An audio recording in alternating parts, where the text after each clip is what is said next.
নামকরণ করে কিছু পাগল মেয়ে ছেলে দেখবেন এই সমাজে জন্মেছে। তারা এই সময়ের মধ্যে যারা ফুটে বসেছে, সেটা 26-এ যখন রং বদল হয়েছে তখন কিছু হৃদয়ের ধর্মের বলি নিয়েছে, আর সেই বলিটা সমাজ তাকে মেনে নিচ্ছে। কেন? সে যে একটি সম্মানযুক্ত পেয়েছে, এবং তিনি জানে না যে ধূপের প্যাকেটটা আমরা, যে ধূপের প্যাকেটগুলোই আমাদের দেবী দুর্গা নামের মাঝে দেবী দর্শন, এবং বাবা লোকনাথ তিনি সাধক, এবং বহু কিছু ঠাকুরের ছবি অবধি পাওয়া যাবে যিনি পরজন্মের গুরু। তাই এগুলো এটা সমাজে হয়ে গেছে বহু সময় ধরে। তাহলে বড়বাজার মার্কেটটা গিয়ে তিনি শাটারগুলো ফেলে দিক, যে সমস্ত ধূপের প্যাকেটগুলো আছে সেগুলোকে আগে তুলে ফেলে দিক, তখন তিনি ধর্মের বলিগুলো বলুক। সেটা তো তিনি পারবে না। কেন? ধর্মের ধূপবাতি প্রয়োজন, আর ধর্মের ধূপবাতি প্রয়োজন বলে সেটা নিয়ে তারা উৎপাত হবে না। কেন প্রয়োজন এখন কিছু রাজনীতির বলি বলে অর্থ সঞ্চয় করব, আর কিছু নেতাদের আবির্ভাব তুলে দেবো। কেন? আমরা এই বাংলায় যে বাস করছি সেটা সমাজের দুর্ভাগ্য। কেন? বহু কিছুতে দেখবেন ধর্মের নামে করা আছে, যেগুলো একটি চানাচুর থেকে আরম্ভ করে একটি ঝুড়ি বাজার প্যাকেটে সমস্ত কিছু তো বাংলায় এটা সময়কাল থেকে হয়ে যাচ্ছে। আগে এই সমস্ত ধর্মের মাঝে এগুলো ছিল না, ধর্মের নামকরণ নিয়ে এগুলো ছিল না। যখন আমি বড়বাজার মার্কেট ধূপের কারবার করবে, তখন আমি সময়কালে কিছু ব্যাখ্যা দিয়েছিলাম। তা এক মহিলা তিনি সেটা মেনে নিয়েছিলেন, কারণ তারা যে ধূপের প্যাকেটগুলো বিক্রয় করছে হোলসেল হিসেবে, সেগুলো প্রতিটি প্যাকেটের মধ্যে ধর্মের নাম আছে।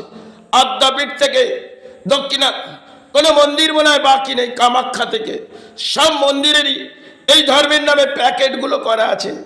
আগে সেগুলোকে তুলে গঙ্গায় ভাসাতে তো পারলো না, আর পাচ্ছে কিছু রাজনীতির বলি বলে সমাজ জাগানো।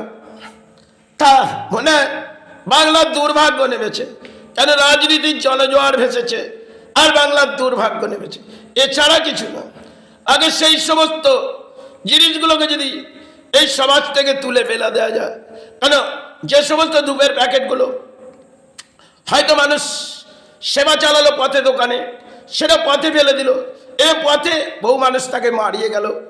আগেকার দিনে আমরা ফুল পুষ্পটা জলে ফেলতাম, কিন্তু এখন সেগুলো আমরা খালে ফেলি, প্রয়োজন হলে একটা ড্রেনে ফেলে দিলাম।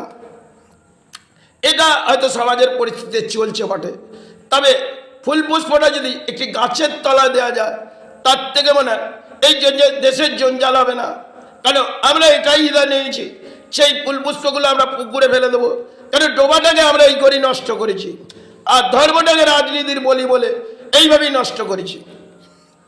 ধর্মের জায়গায় সেখানে এই রাজনীতির বলি ফটিয়ে আমরা যদি মনে করি আমরা ধর্ম জাগাতে এসেছি, আরে সব থেকে বড় শুনুন, আপনি অধর্ম জাগাচ্ছেন। এখানে এই সনাতন ধর্ম কেন, এই বাংলার মাঝে হিন্দু মুসলিম সেখানে সম্প্রদায় নিয়ে বহু কর্মস্থান আছে, সেখানে আপনারা যেতে চাইছেন এটা রাজ্যের মাঝে রাজনীতি করে লড়াই করতে চাইছেন। আরে যদি একটি লড়াই হয়ে যায় তাকে রোগাতে পারবেন তো? এখানে সেনা দিয়ে হয়তো ভোট হলেন, সেটা হয়তো প্রয়োজন ছিল, কিন্তু যেভাবে আপনারা উৎপাত হচ্ছেন, একটি স্লোগান হয়তো দিচ্ছেন, সেই স্লোগানে ধর্ম জাগবে তো? কারণ জাগিয়ে ফেলেছেন অধর্ম। আর আপনাকে দেশ সম্মান দিয়েছে, সেটা আপনার জায়গা ভেবেই দিয়েছে। কেন?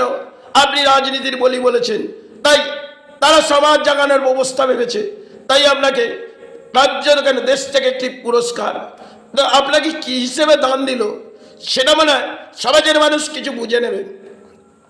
কারণ দানটা আজকের তারিখে দালালদের দেখবেন 6 লাখ, আর কিছু নেতাদের জন্য দালাল হয়ে গেছে, সে নারী হোক আর পুরুষ হোক, তারা দালালি তো করতে পারবে না নারী হলে, তাহলে রাজনীতির দালাল হবো, তাহলে রাজনীতির দালাল হয়ে ফুটে আসবো, আর আমরা কি সম্মান করবো। প্রয়োজন বললে কেউ এসে আমার গলায় ফুল পুষ্প মালা দেবে, কারণ আমার মাতা পিতা একটা সময় কিছু শিক্ষা দিয়েছিল, আর সেটা এই বাংলায় যে শিক্ষাগুলো চলছে সেটা রাজনীতির সময়। কারণ একটা দীর্ঘ সময় আমি হয়তো বাংলায় বাস করেছি, এবং সবাই কোনো রাজনীতি করি, রাজনীতি আমার জায়গা না।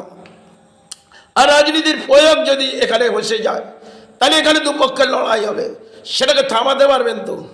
সব থেকে বড় হচ্ছে কিছু স্লোগান দিয়ে ধর্ম জাগে না। কেন জেগেছে আপনাদের মধ্যে অধর্ম? একটি জয় শ্রীরাম বলে, আরে রাম মন্দিরে কি ঘটলো আগে সেটা নিয়ে দেখুন। কারা যেই ভক্তগুলো এই মায়ের সন্তান হিসেবে তারা আমের পুজো দিলেন, আর সেখানে সমাজের কিছু পরিস্থিতি ভেঙে পড়লো। একটা সময় হয়তো এই মন্দির গঠন হয়নি, কিন্তু তখন এই চুরি চামারি ছিল না। এখন তো দেশে রাজ্যে ডাকাতের ছয়লা।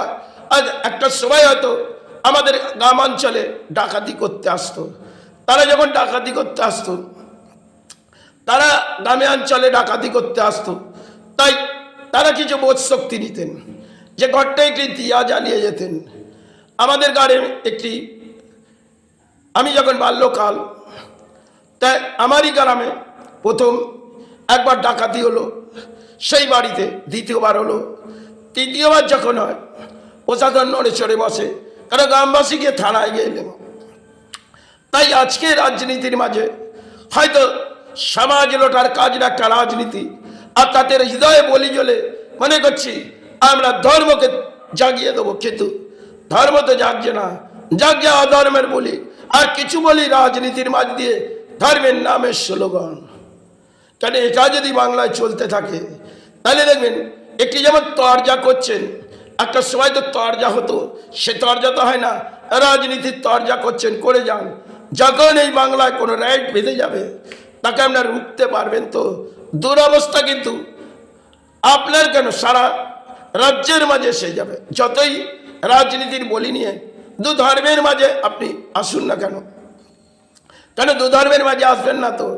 একটা ধর্ম নিয়ে আপনি চিৎকার করবেন। আরে সব থেকে ভাবুন, এই বড়বাজার যে হোলসেল মার্কেটটা আছে, সেখান থেকে যে প্যাকেটগুলো আছে আগে তুলে ফেলুন তো, তবে জানবো আপনি ধর্ম জাগালে, নাহলে আপনি অধর্ম জাগাচ্ছেন।